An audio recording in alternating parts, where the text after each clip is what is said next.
बदमाश भाई। चंदनपुर नाम के एक छोटे से गांव में कमला नाम की एक बूढ़ी औरत रहती थी। कमला के दो बेटे थे, गुड्डू और बबलू। गुड्डू बहुत मेहनती था और अक्सर पढ़ाई पूरी करने के बाद अपनी माँ के साथ मटके बनाने में उसकी मदद करता था। लेकिन बबलू बहुत कम कामचोर और घमंडी था। वह अपनी माँ की बिल्कुल भी मदद नहीं करता था। एक दिन कमला बहुत बीमार पड़ गई। कमला, अरे अरे बच्चों, अब मैं बूढ़ी हो गई, मुझसे और यह मिट्टी के घड़े नहीं बनाए जाते, ना ही शहर जाकर बेचे जाते। तुम लोग अब बड़े हो गए हो। मैं चाहती हूँ कि तुम लोग अपनी मिट्टी के घड़े बनाया करो और शहर जाकर उन्हें बेचा करो। यह घर इसी मिट्टी के घड़ों के काम की वजह से ही चलता है। मेरे बच्चों, बबलू, अरे माँ, यह क्या कह रही हो? मैं यह मिट्टी के घड़े बनाऊंगा। यह छोटा काम मुझसे नहीं होगा। मैं तो कुछ बड़ा करूँगा। यह है ना तुम्हारा गुड्डू, यह बनाएगा तुम्हारी मिट्टी के घड़े। कमला, अरे बेटा, कोई भी काम छोटा बड़ा नहीं होता। आखिर मैंने भी तो अब तक इन्हीं मिट्टी के घड़ों की वजह से ही तुम्हें इतना बड़ा किया है। जब हम अच्छे से मिट्टी के घड़ों को बनाकर बेचोगे तो तुम्हें ज़रूर सफलता मिलेगी। बबलू, नहीं माँ, मैं ये सब बातों को नहीं मानता। मैं मिट्टी के घड़े नहीं बनाऊंगा। इसके बाद बबलू वहाँ से चला जाता है। कमला, क्या तुम्हें भी कोई दिक्कत है? बेटा, इन मिट्टी के घड़ों को बनाने के लिए यह दो। बबलू, मेरी कभी सुनता नहीं। गुड्डू, नहीं, मैं यह सब अच्छे से जानता हूँ कि तुम्हारी अब तबीयत ठीक नहीं रहती, इसलिए अब तुम हम दोनों भाइयों को यह काम करने के लिए बोल रही हो।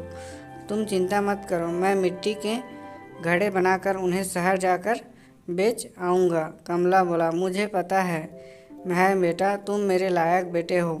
गुड्डू अगले दिन से ही मिट्टी के बर्तन बनाने लगता है और बबलू, अरे कुछ नहीं होगा, तेरी मिट्टी के घड़े बनाने से कोई नहीं लेगा तेरे यहाँ मिट्टी के घड़े, समझा? बेकार में मेहनत कर रहा है। गुड्डू, मुझे नहीं पता भैया, मेरे यह मिट्टी के घड़े कोई खरीदेगा या नहीं, लेकिन मुझे इतना पता है कि हम कम से कम मुझे कोशिश तो करनी चाहिए। गुड्डू, हाँ हाँ ठीक है, कर ले कोशिश, मुझे क्या लेना देना इन मामूली मिट्टी के घड़ों से।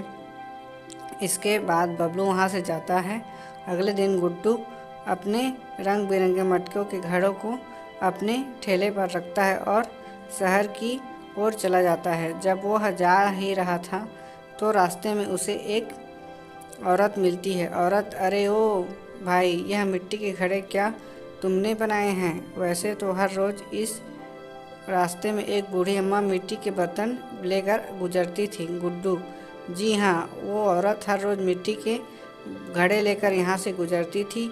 वह मेरी माँ है। अब उनकी तबीयत ठीक नहीं रहती, इसलिए अब मैं ही मिट्टी के घड़े बनाया करूँगा और शहर लेकर जाया करूँगा। औरत, अच्छा ठीक है भाई, मुझे भी एक मिट्टी का घड़ा दे दो।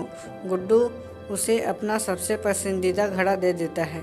औरत, मेरे पास अभी पैसे तो नहीं है भाई। गुड्डू, कोई बात नहीं बहन, तुम इसे रख लो, यह मेरे हाथ का पहला बनाया हुआ मटका है। जब तुम्हारे पास पैसे हों तब मुझे दे देना। ये छोटी सी कहानी आपको कैसी लगी हमें कमेंट करके ज़रूर बताएं और इसी तरह के और स्टोरी वीडियो देखने के लिए हमारे चैनल से जुड़े रहें। Thank you.